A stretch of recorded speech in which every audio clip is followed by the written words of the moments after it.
Hello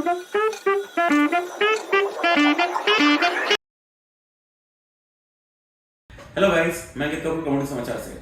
मैं अभी एक रिपोर्ट पढ़ रहा था।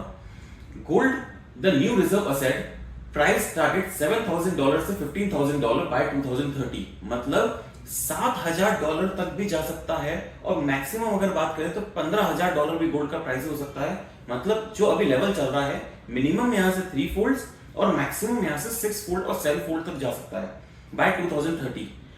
रीजन क्या है इसका कि इस तरह की जो ये Kitco.com की रिपोर्ट है उसी के अंदर में बता रहा था।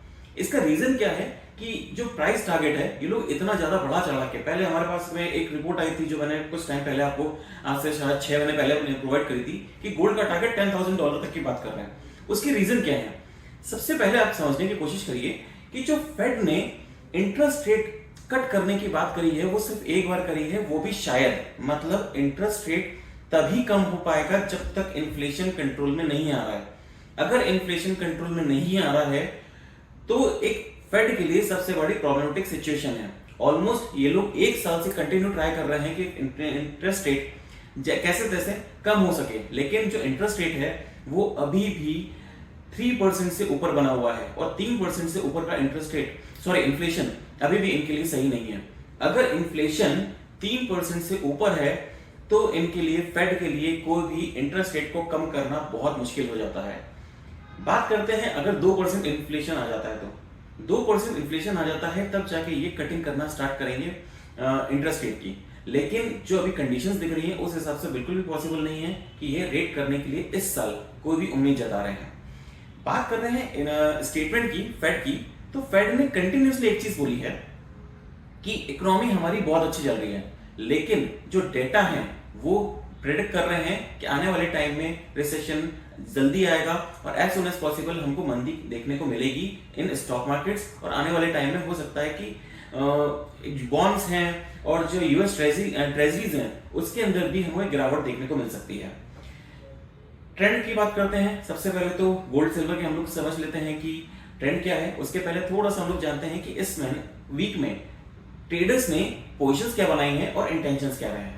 सबसे पहले हम बात करते हैं क्लाइंट सेंटीमेंट की। तो जो मैं देख रहा हूं यहाँ पे वो 57% गोल्ड के अंदर बायर्स हैं और 43% इसके अंदर सेलर्स हैं। गोल्ड के अंदर 57% बायर हैं और 43% इसके अंदर क्या है, सेलर्स हैं। ओवरऑल नेट में देखें तो 16% तेजी जिन्होंने करी थी उन्होंने अपनी पोजीशंस काटी है और 30% लोगों ने फ्रेश मंदी की पोजीशन बनाई है। ओवरऑल अगर देखें तो 2% ट्रेडर्स ने अपनी पोजीशन काटी है। वहीं अगर बात करें सिल्वर की तो सिल्वर में 80% बायर्स हैं और वहीं सेलर्स जो हैं वो केवल 20% हैं। लेकिन इस वीक में 24% नए और फ्रेश सेलिंग हुई है और 3% पोजीशन सिल्वर की कटी है। तो इस वीक का जो ट्रेंड दिख रहा है वो ये है कि नीचे से बाउंस बैक करा हुआ है। बहुत लोगों ने मुझे बोला है कि मूवमेंट आ रहा है तो इसके अंदर आपको आप कैसे बोल रहे हैं रेंज बाउंड है। मैं अभी आपको चार्ट दिखा रहा हूं। देखिए इस चार्ट के अंदर क्लियरली मैं आपको देखिए, वेट, इस चार्ट के अंदर आप अगर देखेंगे तो गोल्ड के अंदर लास्ट 4 डेज से अगर आप देखेंगे तो कंटिन्यूसली क्या बन रहा है, ये देखिए एक रेंज बाउंड में ट्रेडिंग चल रही है। इस रेंज बाउंड की ट्रेडिंग के कारण ही इसके अंदर स्ट्रेंथ नहीं मिल रही थी। 3 यहाँ पे इन्होंने ग्रीन कैंडल दी है, उसके बाद एक रेड कैंडल दी है, उसके बाद में वापस से फ्राइडे के दिन एक वापस से हमें ग्रीन कैंडल देखने को मिली है। इसका मतलब यह है कि गोल्ड में इस समय अगले वीक के लिए भी स्ट्रेंथ बनी रहेगी। इसके बाद अगर हम चांदी की बात करें तो चांदी सबसे ज्यादा कंफ्यूजन थी क्योंकि कल गोल्ड ने बहुत अच्छी रैली देखने को मिली है, लेकिन सिल्वर में वो स्ट्रेंथ देखने को नहीं मिली है। फिर भी देखा जाए तो पॉजिटिव में ही बंद हुई है और 89,000 के ऊपर बंद हुई है। लेकिन अगर चार्ट को देखा जाए तो आप देखेंगे ये 1 2 3 4 5 ये 5 तरह के क्या बना रहे हैं, स्टार बना रहे हैं। मतलब पूरा वीक नया लो नया हाई, नया लो नया हाई, इसी बेस पे इन्होंने ट्रेड करा है। लोग इसके अंदर बहुत सारे हेड एंड शोल्डर पैटर्न देख रहे हैं, लेकिन ध्यान रखिएगा अगर टेढ़ा हेड एंड शोल्डर पैटर्न बनता है तो वो कभी भी इतना सक्सेसफुल नहीं होता जितना कि स्ट्रेट फॉरवर्ड वाला या फिर टिल्ट वाला थोड़ा सा रहता है, वो वाला जो हेड एंड शोल्डर पैटर्न है वो ज्यादा सक्सेसफुल होता है। नेक्स्ट वीक की बात करें तो नेक्स्ट वीक में क्या लग रहा है, सबसे पहले हम लोग बात करते हैं गोल्ड की। ये देखिए गोल्ड का जो चार्ट है इसके अंदर एक स्ट्रेंथ बनी हुई है। वहीं मैं वीकली चार्ट की बात करूं तो वीकली चार्ट में अगर आप ध्यान से देखेंगे तो हेड एंड शोल्डर पैटर्न बन रहा है। ये हेड एंड शोल्डर पैटर्न अभी कंप्लीट नहीं हुआ है, ये बनने की कोशिश कर रहा है। इसका मतलब क्लियर है, पिछले हफ्ते भी हमने बोला था गोल्ड के अंदर सेलिंग हम 2275 के नीचे ही करेंगे, उसके पहले नहीं करेंगे।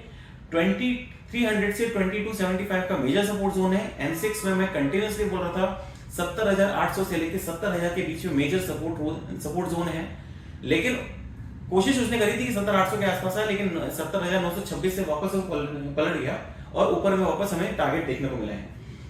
गोल्ड के अंदर जो रैली है अभी हो सकता है नेक्स्ट वीक के लिए हमें अपसाइड मिले, और अपसाइड में जो टारगेट है ऊपर में वापस से 72,700 से लेके 73,600 तक के टारगेट देखने को मिलेंगे।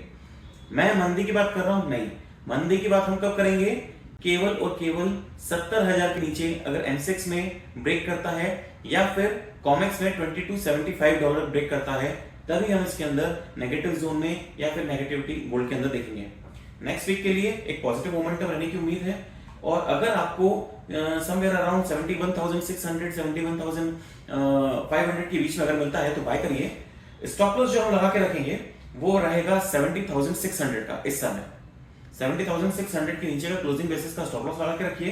टारगेट आने वाले समय में मतलब इसी वीक के अंदर हम एक्सपेक्ट कर रहे हैं कि 72,700, उसके बाद 73,300 से 73,800 तक को भी देखने को मिलेंगे।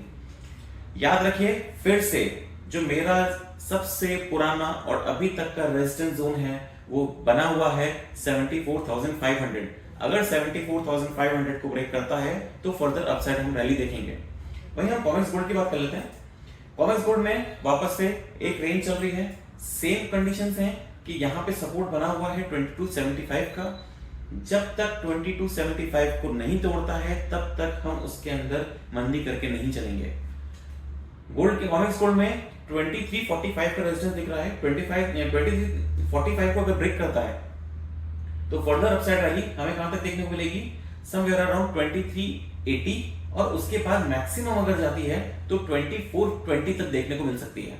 लेकिन 2380 से लेके 2450 की रेंज तक, 2380 से लेके 2450 की रेंज तक सिर्फ इंट्राडे ट्रेड करेंगे, और वहां पे कॉशियस होना हमारे लिए बहुत जरूरी है।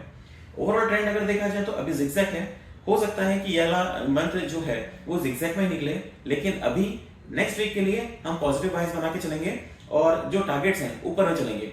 ओवरऑल अगर देखा जाए तो सोने में और चांदी में ट्रेंड या फिर रेंज बहुत बड़ा है। इस रेंज बड़े होने के कारण सपोर्ट और रेजिस्टेंस बड़े हैं, इसी बीच में ट्रेड करना हमारे लिए ज्यादा बेनिफिट रहेगा। बात करते हैं सिल्वर की, तो सिल्वर इस वीक ज्यादा अच्छा परफॉर्म नहीं करा है, लेकिन जाते जाते कॉमेक्स के अंदर बहुत अच्छी क्लोजिंग दी है 29.56। अगर $30 की हम लोग बात करें तो उसके बाद इसने जो लो बनाया है वो 28.6590 बनाया है, तो बहुत बड़े करेक्शन देखने को नहीं मिले हैं। आपको जैसा पता हो $26 के ऊपर जो हमने तेजी दी थी तो उसके बाद 32.50 तक गया था। अभी ये करेक्शन मोड में है। मैंने पिछले वीक भी बोला था ये केवल एक करेक्शन मोड में चल रहा है। जैसे ही वापस से करेक्शन खत्म होगा हमें अपसाइड टारगेट जो हमारा 1,06,000 का है टारगेट सिल्वर के अंदर, वो बना रहेगा। बात करते हैं सिल्वर की, तो सिल्वर ने वीकली बेसिस पे देखा जाए तो एक ग्रीन कैंडल बनाई हुई है, छोटी सी, बहुत डल है। अगर ये वापस से 28.65 को तोड़ता है तो हमें फर्दर डाउनसाइड टाइम देखने को मिलेगा और समवेयर अराउंड 27.40 तक भी मिल सकते हैं। लेकिन जिस तरह की कंडीशंस बनी हुई हैं, जिस तरह की चीजें बनी हुई हैं, अगर इसने तेजी करना चालू करी तो वापस से हमें 30.50 से 31.40 तक के टारगेट देखने को मिलेंगे। मैं फिर बोल रहा हूँ 30.50 से 31.40 तक के टारगेट हमें वापस से देखने को मिलेंगे। सिल्वर में थोड़ा सा एक जिगजैग मूवमेंट मिलेगा, लेकिन ट्रेंड अभी पॉजिटिव रहेगा। वहीं अगर मैं डेली चार्ट की बात करूं तो डेली चार्ट में सिल्वर ने स्ट्रेंथ जरूर ली है, लेकिन इसके अंदर हम तेजी किसके ऊपर करेंगे? 29.90 के ऊपर। वीकली चार्ट है, थोड़ा सा स्ट्रेंथ हमको लेना चाहिए। अगर ये कंटिन्यू करता है इसी ट्रेंड को तो 29.90 के ऊपर हमारी तेजी रहेगी। 30.50, 30.80, उसके बाद में 31.40 तक के टारगेट देखने को मिलेंगे। वहीं हम बात करते हैं सिल्वर की,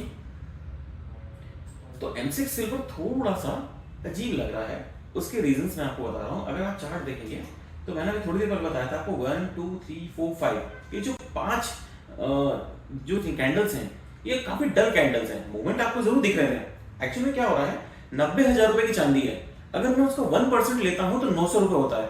आपको लगेगा 900 रुपए की चाल हो रही है। 900 रुपए की चाल में आपको लग रहा है कि नीचे से ऊपर में आपको 400-500 पॉइंट या 700-800 पॉइंट मिल जाए। इतना आसान नहीं है। क्यों?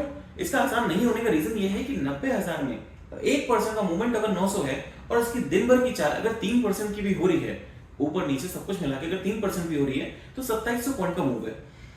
देखने में लग रहा है कि मार्केट बहुत बड़ा मूवमेंट कर रहा है, तो 36,000 या 40,000 या 50,000 की चांदी जितना बड़ा मूवमेंट कर रही थी, आज 90,000 पे भी सेम मूवमेंट कर रही है, उससे ज्यादा कर रही है। तो एक्सपेक्टेशन जो रेट ऑफ चार्ट है, जो ब्लिंकिंग है चार्ट की, वो इतना इजी नहीं हो जाता कि उसको आप इतनी जल्दी जल्दी मोमेंटम उसका कैच कर सकें। फिर भी लास्ट 4-5 डेज हमने एक रेंज बाउंड देखा है, हल्का सा पैनिक देखा है, लेकिन अगर मैं देखूं तो स्ट्रेंथ फ्राइडे के दिन मिली है। अगर सिल्वर मंडे को हाफ डे है, शाम को 5 बजे मार्केट खुलेगा, अगर सिल्वर 90,300 के ऊपर ट्रेड करना स्टार्ट करती है, अब आप बोलेंगे 89,000 चल रही है और आप 90,300 बोल रहे हैं। यस, अभी मैं आगे भी आपको बताऊंगा। अगर सिल्वर 90,300 के ऊपर ट्रेड करना चालू करती है, तो वापस से हमें स्ट्रेंथ कहां तक मिलेगी? 92,500 से 93,300 तक के लेवल हमें वापस देखने को मिलेंगे। मतलब ये है कि सिल्वर में स्ट्रेंथ बनी हुई है, धीरे धीरे धीरे करके नीचे आ रहा है। मतलब सेलर्स को बैठा रहा था कि मैं मंदी कर रहा हूं, लेकिन फाइनली क्या हुआ? इसने फ्राइडे को एक बाउंस देके 89,090 के आसपास इसने बंद कर दिया है। नेक्स्ट वीक के लिए जो मेरा मेजर सपोर्ट हो गया है वो 87,000 हो गया है। अगर आपको मंडे को गैप अप ओपनिंग मिलती है, क्योंकि मंडे को हमारा हाफ डे है, बकरीद की छुट्टी है, तो बकरीद की छुट्टी के कारण 5 बजे मार्केट खुलेगा और मान के चलिए अगर गैप अप ओपनिंग होती है तो हमें एक पॉजिटिव साइन मिलेगा और हमें बाय करके चलना चाहिए। स्टॉप लॉस जो रहेगा वो हम क्लियरली, जो अभी क्लोजिंग है 89,090, उसी का स्टॉप लॉस लगा के रखेंगे। मतलब राउंड फिगर 89,000 का हम लोग स्टॉप लॉस इसके अंदर लगा के रखेंगे। और अगर ये उसके अंदर मोमेंटम कैच करता है और सारी चीजें सही रहती हैं, तो ये हेड एंड शोल्डर पैटर्न को फेल भी कर सकता है, क्योंकि ओवरऑल ट्रेंड जो चांदी का है वो पॉजिटिव का बना हुआ है लॉन्ग टर्म में। शॉर्ट टर्म में जो करेक्शन हमने पिछली बार बोला था कि चांदी के अंदर मंदी दिखेगी, मंदी दिखी भी है, लेकिन वो टारगेट को पूरा करने में असफल रही है। मतलब उतना टारगेट ये अचीव कर नहीं पाई है। तो फाइनली इसके अंदर यही रहेगा। नेक्स्ट वीक के डेटा क्या रहेंगे, मैं आपसे बात कर लेता हूं। नेक्स्ट वीक में कोई मेजर डेटा नहीं है। अगर मैं आपसे बात करूं, कोई इतना इंपॉर्टेंट इवेंट या डेटा नहीं है। यूएस के मैन्युफैक्चरिंग डेटा है, चाइना का मैन्युफैक्चरिंग डेटा है, उसके बाद अगर बात करें तो कहीं ना कहीं रिटेल सेल्स के डेटा हैं। तो ये डेटा इकोनॉमी को डिराइव करेंगे, लेकिन आपकी day to day trading activities पे कोई भी इंपैक्ट नहीं करेंगे। बाकी के डिटेल रिपोर्ट्स और रेगुलर मार्केट अपडेट्स के लिए कम्युनिटी समाचार को सब्सक्राइब करना ना भूलें। Thank you.